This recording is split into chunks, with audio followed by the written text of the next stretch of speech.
Саламатсыңарбы, урматтуу 6-класстын окуучулары. Кыргыз тили сабагын баштайбыз.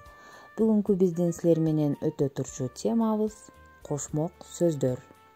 Сабактын максаты бүгүн кошмок сөздөр деген эмне экендигин, аларга кандай сөздөр кирерин жана кандай жазыла тургандыгын билесиңер. Өз алдыңарча көнүгүүлөрдү иштеп, кошмок сөздөрдү таап жана туура жазууга көнүгөсүңөр. Өзүңөр билгендей, татаал сөздөр 3кө бөлүнөт: кош сөз, кошмок сөз, кыскартылган сөз.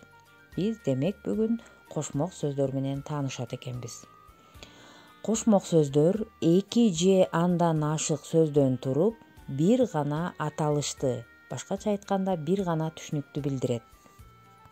Мисалы, ит мурун деген сөздү ала турган болсок, сөздүн биринчи бөлүгү итти, экинчи бөлүгү мурунду билдирип жаткан жери жок. Бул жерде 2 сөз биригип келип, бир түшүнүктү, өсүмдүктүн аталышын билдирип жатат.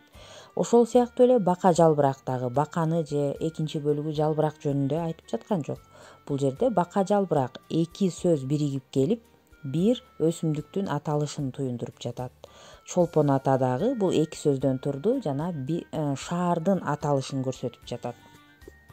Демек балдар, кошмок сөздөр 2 же андан көп сөздөн туруп, бир гана түшүнүктү билдирет экен. Ага төмөнкүдөй сөздөр кирет. Ар бир сөзү өз алдынча мааниге ээ болгон сөздөр. Булар жазууда бөлөк жазылат.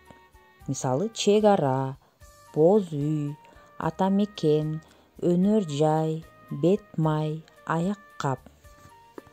Көрдүңөрбү балдар, бул жерде дагы кошмок сөздөр 2 сөздөн туруп жатат, бирок бир гана түшүнүктүн аталышын туюндуруп турат.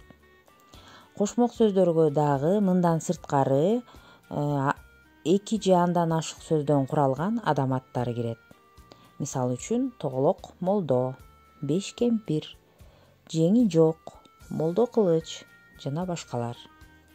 Ошондой эле кошмок сөздөргө 2 же андан ашык сөздөрдөн турган географиялык энчилүү аттар, башкача айтканда жер суу аттары кирет экен. Ушул жерде жакшылап көңүл бургула. Бир жагындагы сөздөр 2 бөлөк жазылып турат.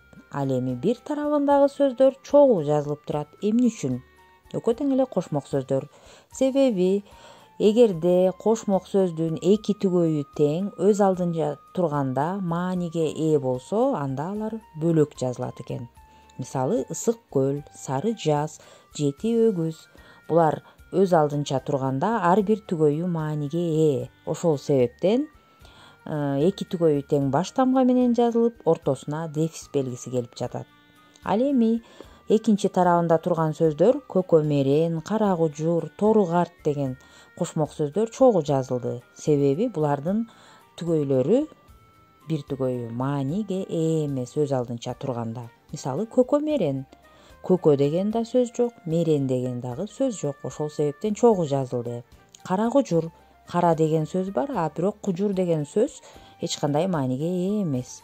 Тору карт дагы ошол сыяктуу. Тору деген сөз маанини билдирсе, карт деген сөз жок.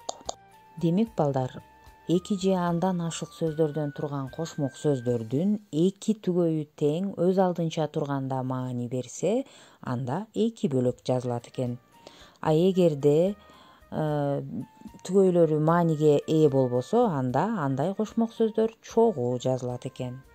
Бул эрежени эсиңерден чыгарбагыла. Эми балдар, кошмок сөздөргө байланыштуу окуу китебибизде берилген тапшырмаларды аткарууга киришели. Биринчи тапшырма. 203 көнүгүү. Кашаадагы кошмок сөздөрдү тууралап жазгыла. Ал эми экинчи тапшырма 205 көнүгүү. Бул жерде сүйлөмдөрдү окуп чыгып, арасынан кошмок сөздөрдү гана жазасыңар жана кошмок сөздөрдү тууралап жазасыңар. Ушуну менен сабагыбыз соңуна чыкты. Саламатта калгыла балдар.